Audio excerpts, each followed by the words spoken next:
present some of our research here.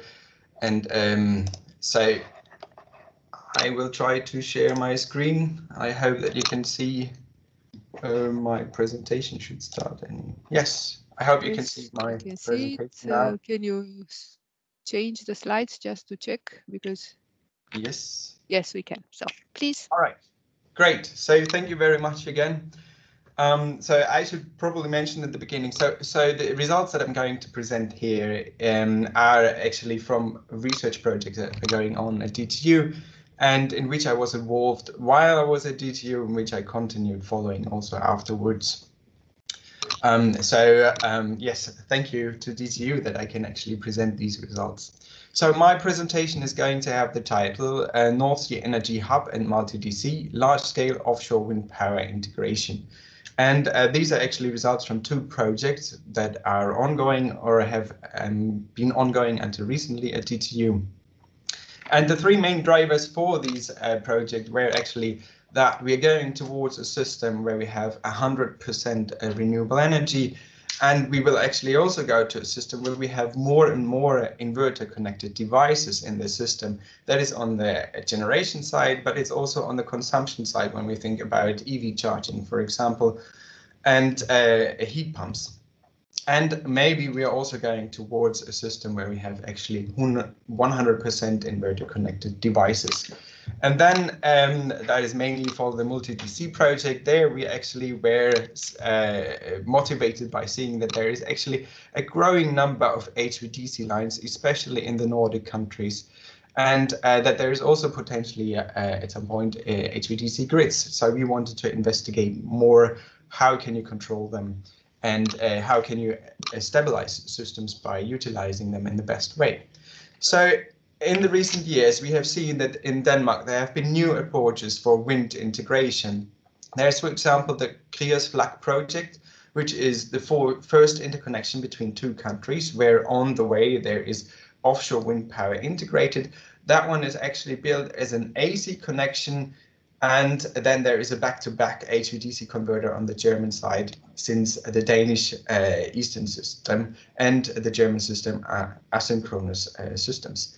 So that was a first of its kind project, and the next step is actually that we go towards such projects as the North Sea Wind Power Hub, where we have a hub and spoke topology for integrating massive amounts of offshore wind.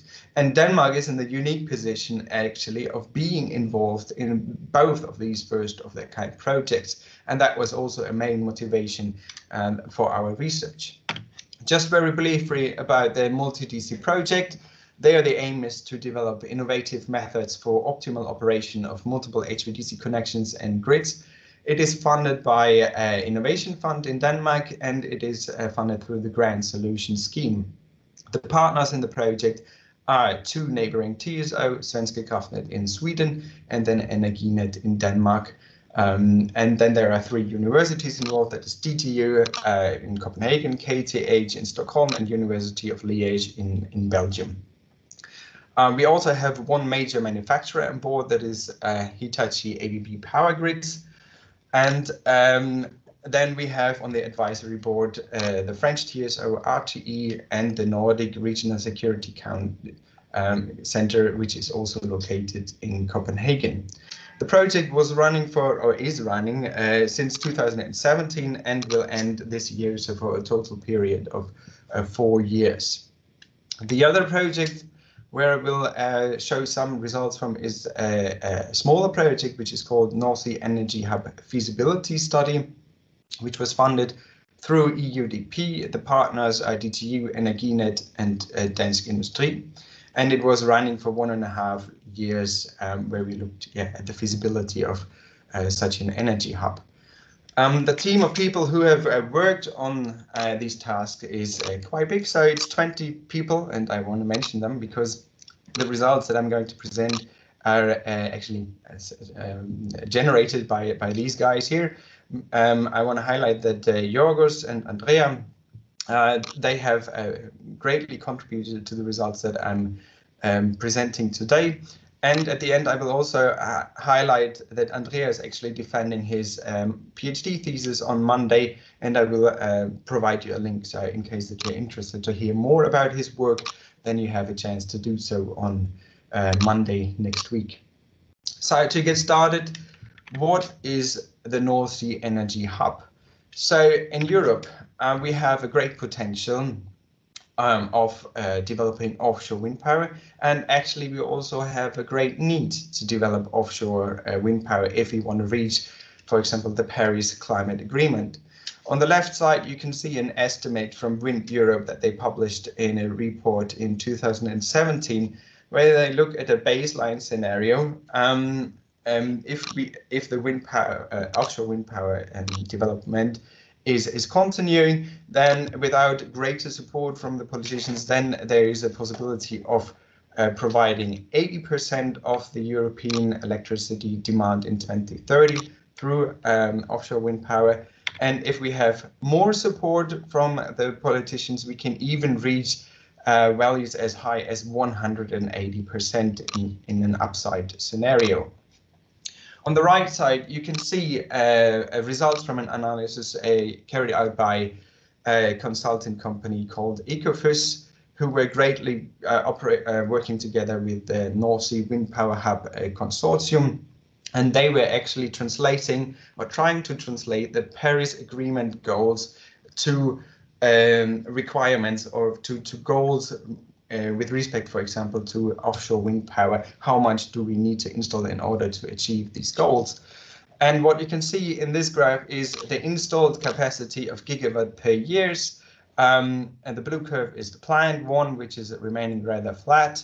And then the required ones that they calculated actually based on the ambitious goals in the Paris Climate Agreement. And there you can see that we actually need to ramp up drastically the installed capacity per year for offshore wind power. And they came actually, they concluded that we need to install 180 gigawatts of offshore wind power in the North Sea and the Baltic Sea in order to reach in Europe to reach the goals. And the North Sea Wind Power Hub Consortium continued with analysis based on that. And here you can see in the graph the needed total installed capacity in different years. And then the capacity is actually split up into standalone HVDC connections. So we have one wind park which is connected through an HVDC line to shore, standalone HVAC, the same, just an AC connection. And then they also looked at more innovative solutions such as the North Sea Wind Power Hub. And they concluded that in order to reach the 180 gigawatt that I needed to fulfill the Paris Climate Agreement goals, we need to develop the concept of the North Sea Energy Hub, and we need these offshore hubs. And they also found in a paper that I also mentioned here at the bottom, in this concept paper Benefits published in 2019, that this hub and spoke concept used for a hub such as the North Sea Wind Power Hub, that the costs for construction are actually 30% lower compared to the traditional way of building AC/DC connections to individual wind parks. So how could such a North Sea Wind Power Hub look like? I'm sure that many of you have already seen this figure. So one option is that you build an actual artificial island that could offer possibilities such as that you have infrastructure for maintenance crews to stay there for a short period of time. It could be that you can store parts for doing maintenance, replacement parts.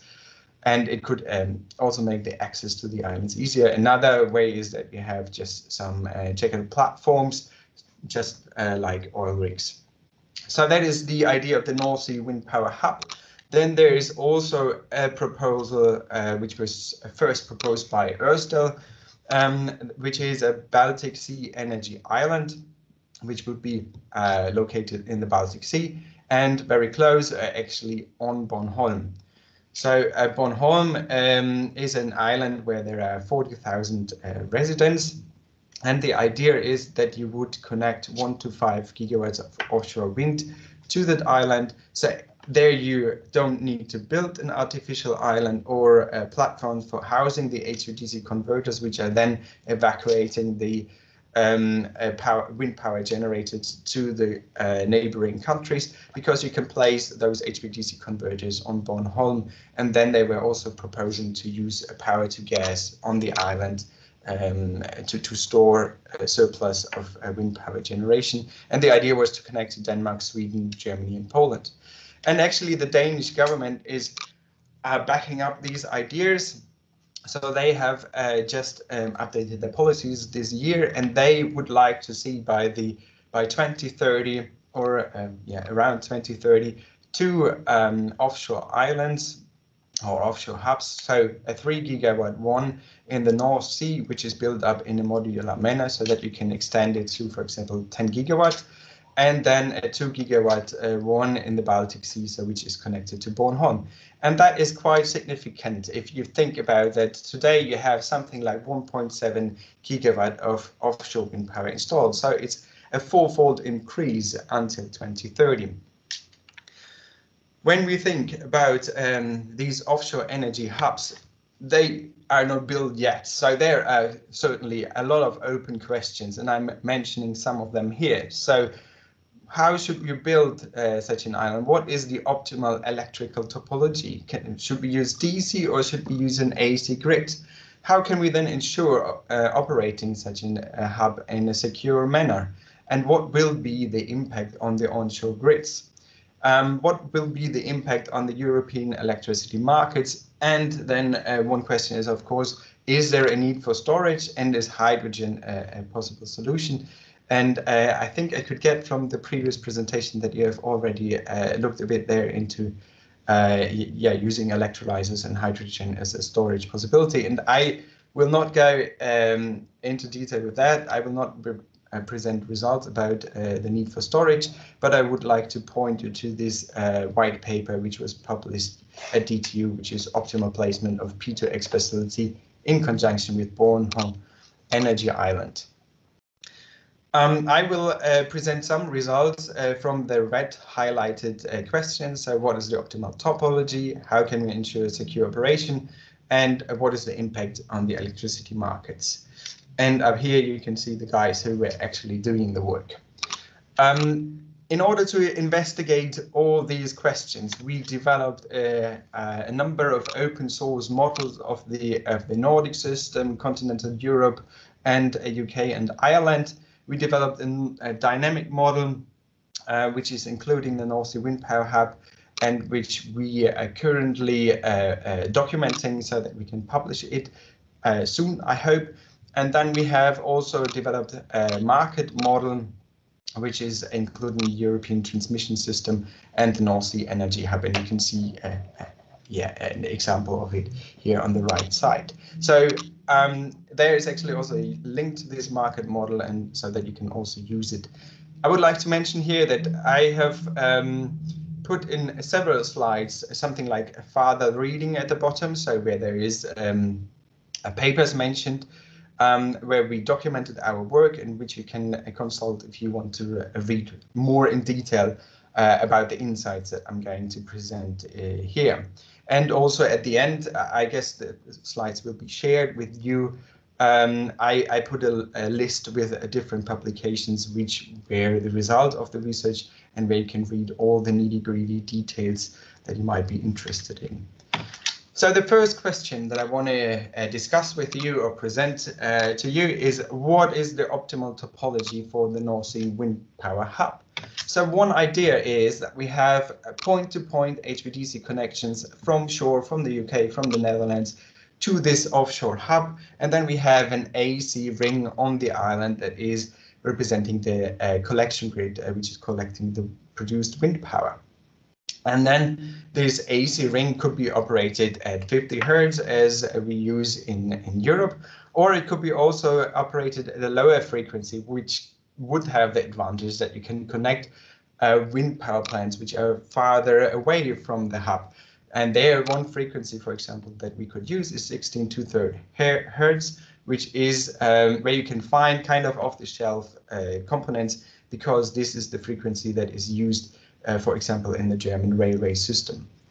Another option, of course, is that we go full HVDC. So we have a multi-terminal HVDC grid, and only the small collection grids at the wind farms are then AC. One could also think about having everything in DC here, but since there is, to the best of my knowledge, no commercial HVDC breaker yet, it is actually impossible to build a DC grid at the moment. So that's why we chose, and also after discussion with Energinet, we chose that we will focus on the AC ring, which means that we have an AC ring and several point-to-point HVDC links to shore. For the AC ring, there are, of course, several challenges and also opportunities. So we could operate this AC ring as a zero-inertia system, meaning 100% converter, no rotating mass. But we could also introduce some rotating mass and have some kind of inertia on the island. And we investigated both options. And then again, this should it be 50 hertz or should it actually be some lower frequency? Could that have some advantages? So, and then we also investigated and looked at the question, okay, so how can we operate such a system, guarantee N-1 security? What coordination needs to be between the VSC converters and what controllers are actually needed? So the first insight that I want to share with you here is that yes, low frequency AC has a larger stability region. It allows longer distances to the wind farms, but the costs and weight of transformers may actually cancel out these benefits. So you can see down here in the figure on the left side results from a small signal stability analysis, where we have on the X and the Y axis wind power production. You can see the results, the stability assessment results. All blue points indicate that it's a stable operating point, while the orange indicate that it is an unstable operating point. The scales are the same, so you can easily see that on the right figure, which is carried out for 16.67 hertz, you can see that the stability region is indeed actually larger. But the cost for transformers for 16 2/3 hertz grids are actually 3 times higher, and also the weights are actually 3 times higher. And especially in an offshore installation, the weight might have a big impact, but also the costs, of course, have a significant impact, and that might mean that 50 hertz is the way to go. That was at least our conclusion, and that's what we investigated. There are more results documented in this publication, which was presented at the SQL 2020 conference, and you can follow this link to find the paper when you have received the presentation. So then the question is, okay, we have an AC system, we are sticking with 50 hertz. How should we operate the AC system? Should we go for 100% converters, zero inertia in the system, or should we go for a low inertia system? And what do we mean when we talk about a low inertia system? So you can see that here on the right side on the slide. So we have our AC hub on the offshore. Then we have offshore VSC converter, and then we have here a synchronous condenser. The task of the synchronous condenser is to set the voltage and the frequency in the offshore hub, and that allows that all the other offshore converters, they can be operated actually in grid following mode. So they have a PLL, they sync to the frequency and the voltage on the AC hub, and then they can just be used to evacuate the power and reactive power, absorb the reactive power. And the wind power plants, they are also simple grid following converters. So, but if we now go to a zero inertia system, so then we need actually that the offshore VSC converters, that they have a grid forming capability, that they set the frequency, that they set the voltage on the AC hub.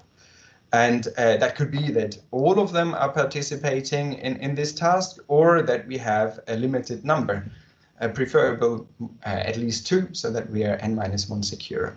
Again, more details you can find in this paper, but these are so the 2 configurations that we looked at. So how can we now ensure secure operation of the AC hub? And that is actually kind of independent of if it is a low inertia system. We need, for example, to regulate the frequency in the offshore hub, or we have to ensure that there is a power balance between power generation and the power transmitted to shore. So what we propose is that we use a frequency droop controller for the HVDC converters. So that means that, well, in the low inertia system, mismatch in power generation and power transmitted to shore, there the mismatch will actually lead to an acceleration of the synchronous. So if we have more generation than we are transmitting to shore, that will result in an acceleration of the synchronous condenser, increase the frequency, and then we have this frequency droop in order to increase the power transmitted to shore. If we have a zero inertia system, then the frequency actually becomes a communication signal between the offshore converters. So we have scheduled operating points for the converter, so scheduled active power. And since they are in grid forming mode, so they are a bit like slack bus. So they are absorbing just all the power that there is. So if we observe that there is a difference between the scheduled power and the actual power transmitted, that will this mismatch will be translated into a frequency difference, and that allows that the converters are actually operating in parallel in grid forming mode, and that they restore power balance on the island. So all converters should have some kind of a frequency droop control. But how should we choose this frequency droop? Should all converters have the same frequency droop so that a disturbance is equally distributed between all the converters? Or should we actually allow, so the equal droop you can see here on the left side, or should we actually allow that the converters have a different frequency droops, and that would mean that the power is actually shared in different ratios between the converters? Here I want to share our second insight, which is in our analysis we found out that equal frequency droops perform better with respect to power quality, for example. You can see here on the left side the response of the offshore converters when there is a request through this power converter depicted by the black curve to increase the power transmitted. You can see that its power is increasing, and the remaining converters are actually decreasing the amount of power that they are transmitting to shore. And you can see that it's a nice, smooth response. There is no overshoot, so that's clearly a nice response that we would like to see. If we use different frequency droops, which you can see here on the right side, again, power demand increase through converter 1, and you can see that now the converters 2, 3, 4, and 5, they are actually reacting differently. So 2 is taking over a smaller part of the power, and 3, 4, and 5 are taking actually a little bit more. And here you can see that this different frequency droops are actually leading to a little overshoot in the power transmitted to shore. And that could, in the worst case, induce some oscillations in the onshore systems and possibly lead to instability. So we think equal frequency droops are preferable. We have a nice smooth signal, so that's what we would like to see. But should these be always fixed, or can we actually allow to have some adaptive droops? So usually for conventional generators, you set the frequency droop one time, and then it's set for a long time. Maybe not once and for all, but you set it one time. And that could be also done for the converters. I mean, then you don't have to think about what the frequency droop is in your system simulations. You just know it's always the same. However, when you operate close to the transmission limit of a converter, and there is a fault which is then causing that, because of the frequency droop, you need to transfer more power and you exceed the 1 per unit limit. Then the converter is trying to reduce the power transmitted because there are hard limits on the currents, and this can cause oscillations, and that can eventually lead to a loss of synchronism of the converter. So when you use adaptive droops, that means that a converter that is closely operated to its limit, that is getting a lower frequency droop, so it has to contribute less in the case that there is a power mismatch. Then you can actually stabilize the system, and you can ensure that the system is n-1 secure. So what we think would be a nice way of operating is generally equal droops. If we have operation close to the limit, then we go over to adaptive droops, and we allow some different frequency droops for the individual converters. And that brings me to my insight number 3. So what we just saw with the adaptive droops, we can actually ensure that the system is operated n-1 secure, but it can actually also improve the utilization of the wind power. Here on the right side, you can see in the upper graph operation of one converter, one time with fixed droops, one time with adaptive droops, and then another converter in the bottom graph. And here we did simulation for an entire year for this North Sea Wind Power Hub, and the shaded area is indicating what is the available transmission capacity, and then the red dots are indicating what is the actual power transmitted. And you can see with the fixed droops, there were occasions, when compared with the adaptive droops, that the available transmission capacity had to be lowered. That meant also that the transmitted power was lowered, and that is actually can cause an inefficiency in the market clearing. So with adaptive droops, the available transmission capacity can be higher, and that capacity can then be offered in the market. So in that sense, adaptive droops offer a nice possibility to make it more, to utilize wind power better, to utilize the HVDC links better, and also allow ensure an n-1 security. So now we've talked about, okay, for frequency control, we use a frequency droop. Generally, we would like to see equal droops, but in order to ensure n-1 security, we allow that there is some variation, some adaptive droops in the system. So what should we now choose? Should we go for a 100% inverter converted, 100% inverter-based system, so zero inertia, or should we choose our variant here where we have a synchronous condenser, and which is a little bit closer to the conventional systems that we are used to? So here is our fourth insight, which is that zero inertia topology has a faster response to requests, but it also and a shorter settling time. But it also means that a disturbance from a zero inertia hub is actually traveling faster to the onshore system, and in that sense more of a shock to the onshore system. And that is understandable. I mean, power electronics are super fast. So when there is, here in this case, we have on the left side, we have the scenario that there is a power request of an onshore system. So there is in black visualized the response of the zero inertia system. So we can see that the converter is ramping up its transmitted power, and it does that in a smooth way, but it does it also very fast. And that may be the preferred solution if this additional power request, for example, helps to stabilize the frequency in the onshore system.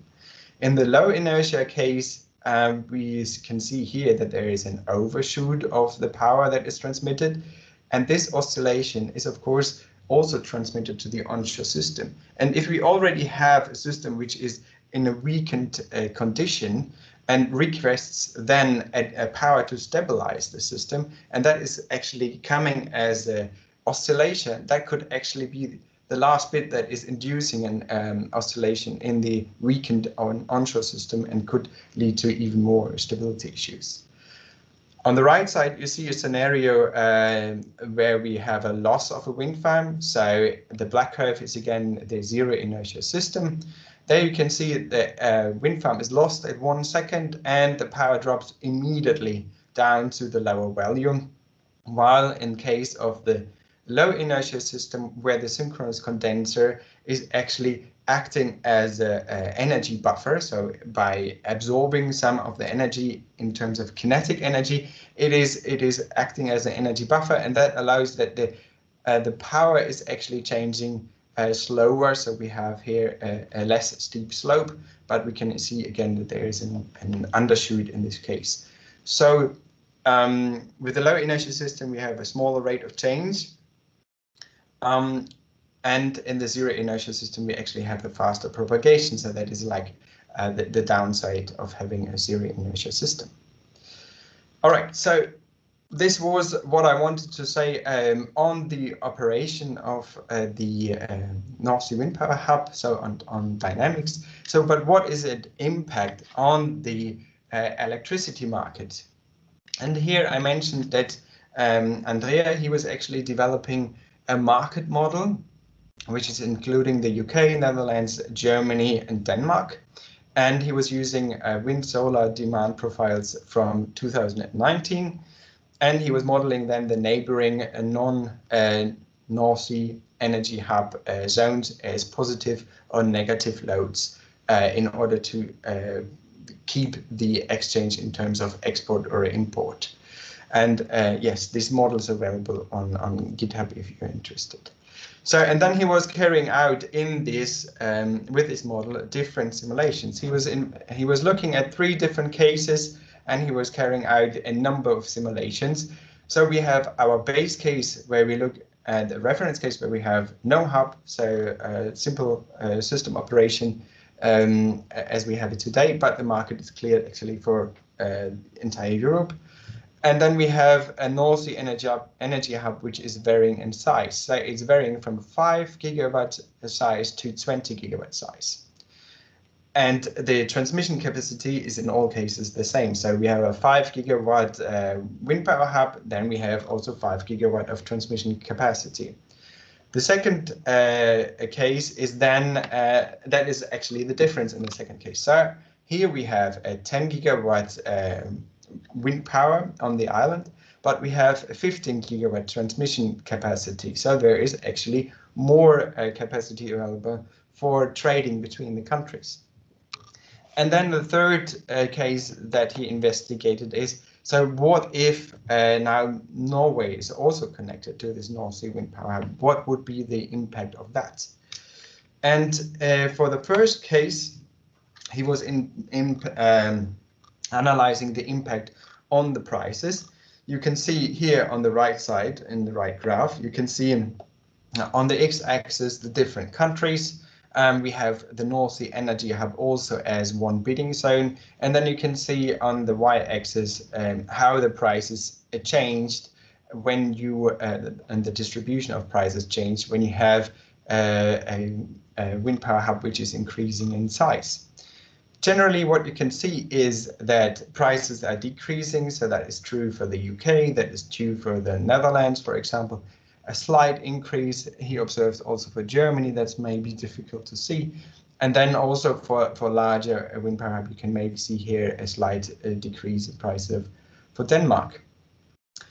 So that was the main finding here. So increasing the wind power hub actually decreases the prices more.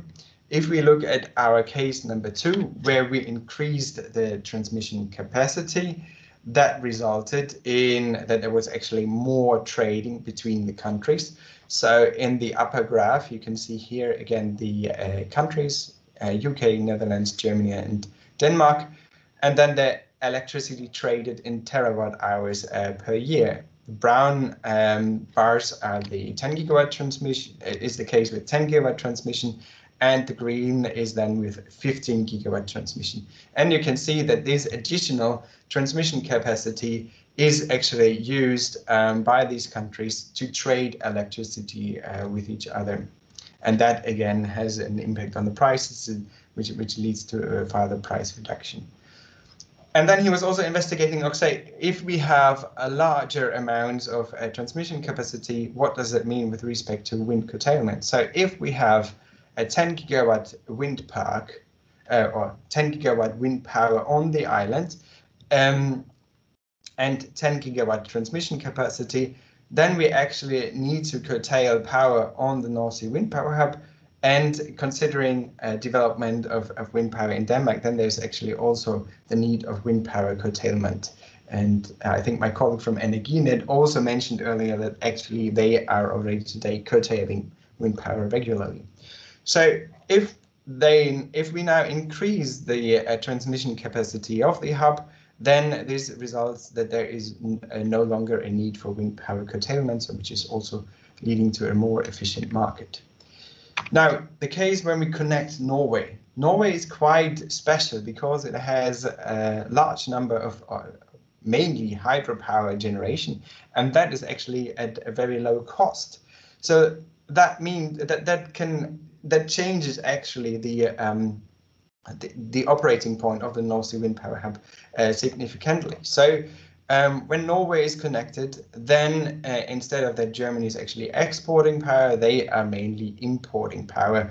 And that results then also in a decrease of prices in Germany, which you can see in the upper graph here. So we have the electricity prices for the different countries. We have blue the case that there is no hub, green the case that Norway is not connected, and orange the case that we have Norway connected. And you can see it actually reduces the electricity prices in the UK, in the Netherlands, in Germany, in Denmark. The impact is not that visible.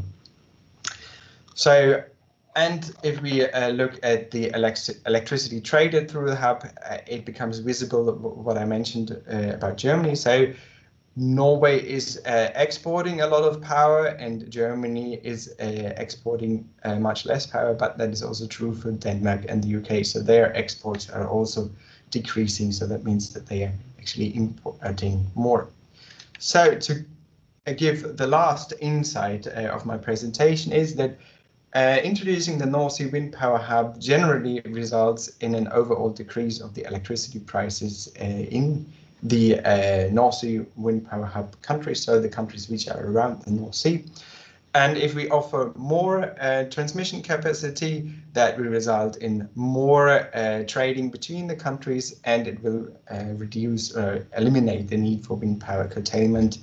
And if we include Norway, that is changing the equilibrium, and that means that Norway is exporting, is the main exporter, and countries such as Germany and Denmark, they are reducing their exports. As I mentioned, this is a work from Andrea, and again, here's a link to the publication where he describes all the details about how he was doing this analysis, which is currently under review at Energy Policy. And he's going to defend his PhD thesis on Monday at 1 o'clock. And yes, so here's a Zoom link. So if you're interested to hear more about what he was doing, he was not only working on simulations concerning the North Sea Wind Power Hub, he was also looking at market integration of HVDC grids and how can losses in HVDC lines and AC interconnectors actually be included in the electricity markets. That was what I wanted to present to you today. Thank you very much for the attention. And if you have any questions, I will be happy to answer them. I will do my best. Thank you, Tilman, for your... I can hear myself again. I don't know. For a very detailed and interesting, really interesting presentation with a lot of perspectives from technology, dynamic results, marketing. Really nice. Are there any questions from the audience? Yes, I can see a hand raised. Yeah, who is? Okay, we have two. Zhang Xuan, please. Okay. Good morning, Dr. Weckesser. It's a very interesting presentation. and I have two questions. And the first one is you mentioned that we have two solutions for the hub for to connect the wind farm. One is the DC hub, and another one is AC hub. So you mentioned that the difficulties to build the DC hub is the DC circuit breaker. So what if the DC circuit breaker is not a problem? Then what the solution you prefer, the DC hub or AC hub? That's a good question. So we have not investigated HVDC grids, so multi-terminal DC grids. So that would be just my personal opinion. And well, I think if you have a multi-terminal DC grid and you have breakers and so on, I mean that could be a very interesting option. Especially if you could reduce maybe the losses that you have in the system. But I think you would need to do more analysis of this multi-terminal DC grid and pinpoint, for example, if losses are lower and if they can if you can improve the support of the onshore systems. And another point, of course, is also, okay, would that be actually cheaper than building this AC thing? So I think it comes down to money in the end, right? Because now in China, actually there are already HVDC circuit breakers are commissioned. Just last year, 500 kilowatts HVDC circuit breaker. But the problem is that the HVDC circuit breakers are very expensive. So so the economy of the DC hub or AC hub should also be investigated. Mainly it's the cost. Another question is that also you have studied the low inertia or zero inertia of the wind farm and the HVDC. So both of them have pros and cons. So what do you prefer? The low inertia or zero inertia? I must say that I don't have a personal preference concerning that. I think that, well, actually, I would think that I would prefer the zero inertia solution because you have one component less that can break, that need maintenance.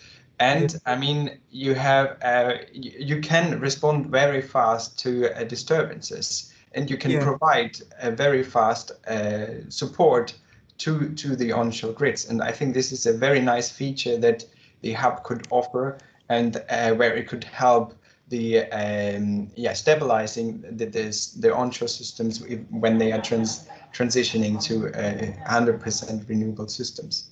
Yeah, because as far as I'm concerned, that now more and more TSOs hope that the wind farm and HVDC can provide an ancillary service for the onshore power grids. So I think also think that no inertia will provide a much better ancillary service for the onshore power system.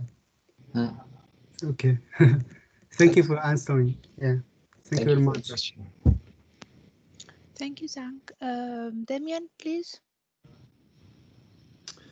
Hello, thank you for the presentation. At the end, you were talking about that you'd achieved the objective of eliminating wind power curtailment. And I'm just wondering if that is the right target to achieve of zero wind power curtailment, because does it imply that you've perhaps overbuilt in your infrastructure and that perhaps some level of curtailment might actually be acceptable? Yeah, I agree. Right. I mean, this increase of increasing the transmission capacity from 10 gigawatt to 15 gigawatt. That is, of course, again associated. There is a cost associated to that, and yeah, you have. And well, I don't think that we have actually investigated. So how much more would it cost, and what are the costs for yeah, curtailing wind? And we haven't analyzed that. So I agree that is something that needs to be taken into consideration. And maybe 15 gigawatt is not the right size, but maybe 12 gigawatt could be, for example, the economical optimum. Okay, thank you. Thank you, Damian and Kaushik. Yeah, thank you, Tilman, for very nice presentation. And when we are arranging a workshop in Denmark or together with Ireland, but it is pity if we don't talk about North Sea Hub now. So Yeah. that one, yeah. I was wondering in terms of zero inertia, how do you define the frequency? Because that's a question in general, right? What is frequency in a zero inertia system, and why should grid forming be creating the 50 hertz frequency and not something else? How do you see that as a problem in like more general problem? Yeah. Well, so yeah, I mean, yes, I mean the 50 hertz in such a system, the 50 hertz are chosen quite randomly, right? I mean, you could operate, well, that's not exactly fair, because if you think about the components that you have available for AC systems, I mean, they are either built for 50 hertz or 60 hertz. So if you go away from that frequency, then you would have to find, or you would have to buy actually special made component protection components. The transformers need to be, well, you have to have in mind that you're operating at a different frequency. So in that sense, I think that if you go for an AC system there, then 50 hertz is, or 50 or 60 hertz is the best choice. So how, yeah, and then for adjusting, for setting the frequency, I mean, there you really need the frequency droop, right? And else the converters will fight each other, and you will not have a stable system. So there you are highly dependent, and the frequency is then actually can act as a communication signal between the converters. At least that's how I think of a frequency on that hub. And you communicate with each other, and that is also what frequency does nowadays in the conventional system. I mean, it's a common means of communication between generators to adjust the power generation. Thank you. Thank you, Kaushik.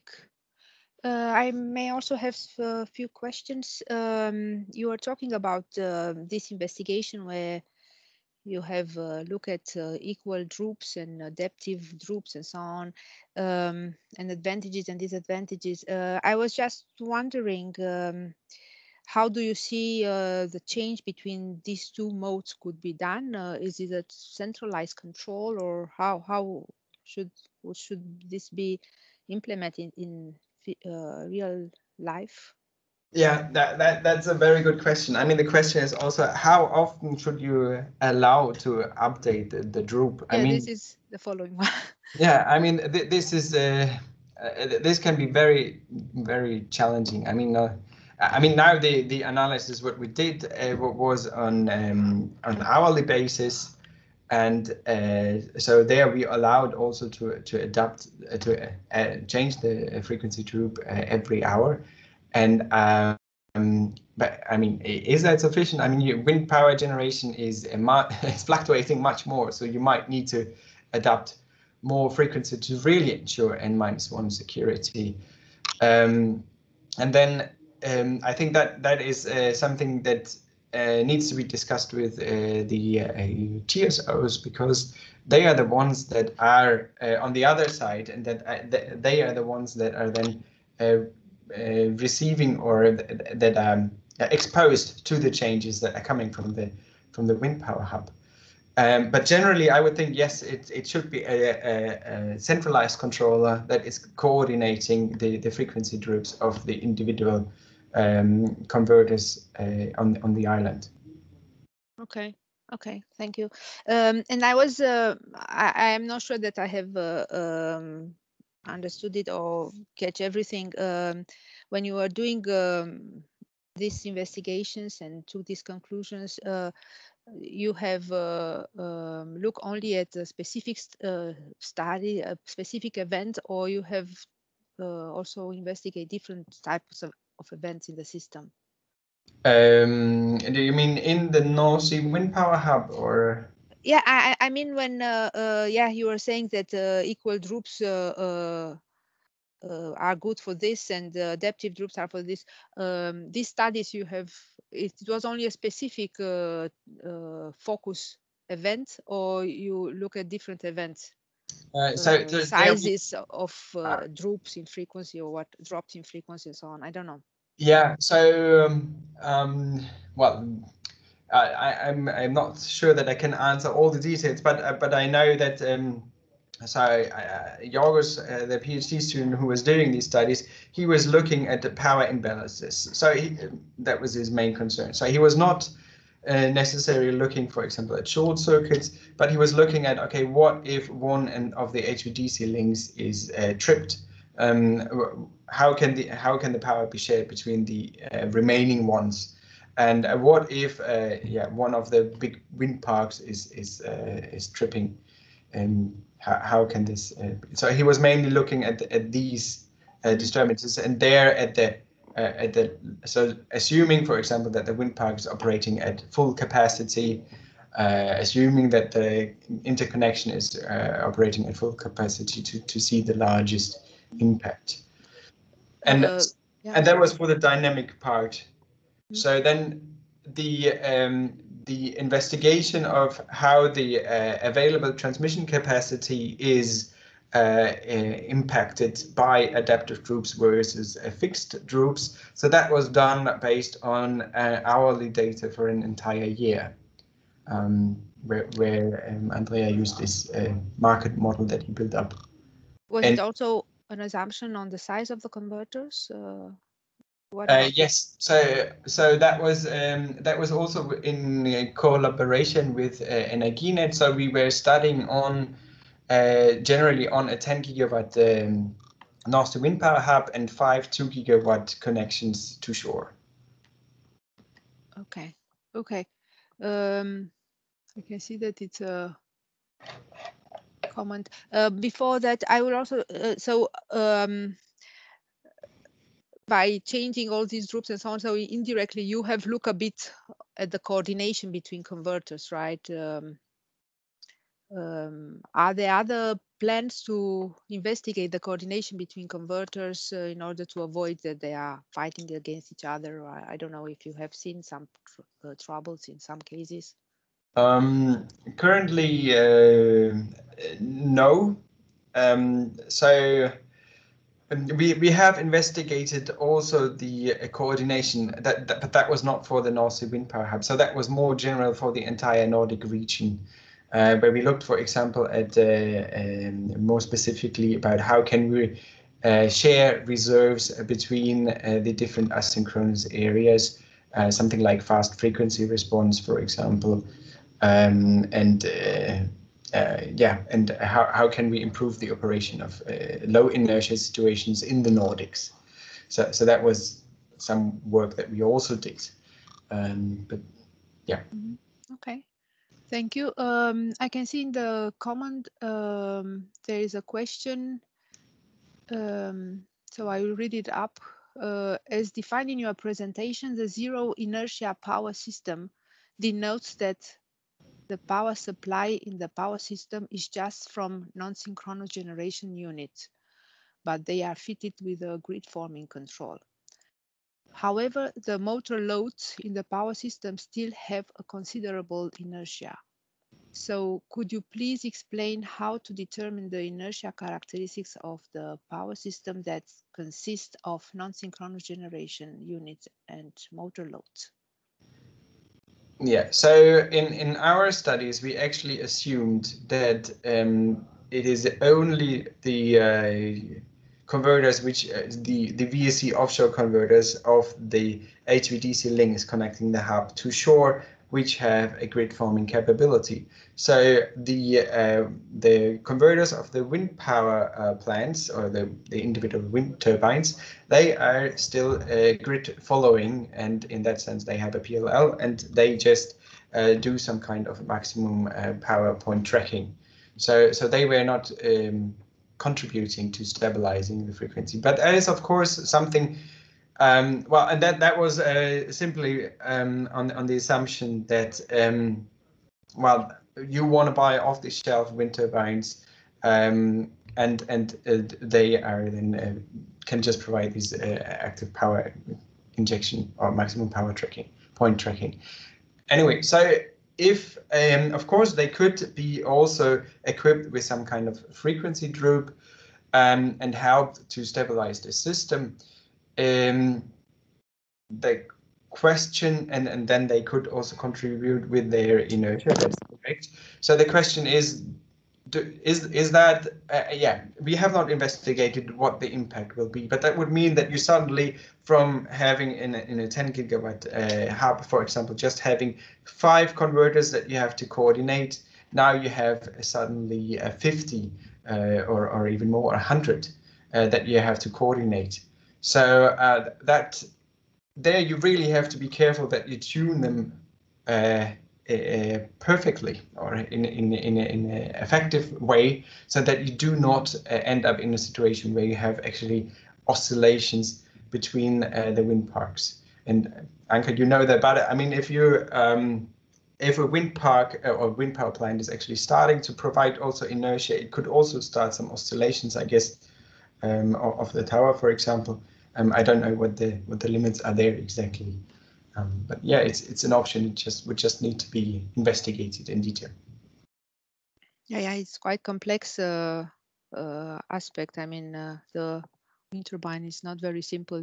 Many things have different frequencies and can come in resonance together, and yeah, and can have impact on the loads. So, but yeah, we haven't. Actually, we have had a project for many years ago looking at that time it was the impact of for the right truth on the loads of the turbines. We are trying to make the wind turbines more and more clever, but what is the price on the lifetime of the turbines? Yeah.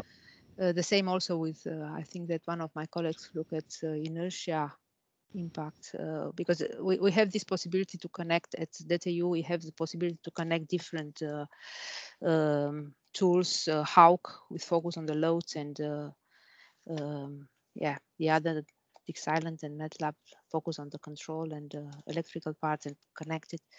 So there are some small impacts as far as I remember, but not very. Yeah, it's a lot of work to do still on it. Yeah, that's good. Thank you, Tilman. So we are just in time.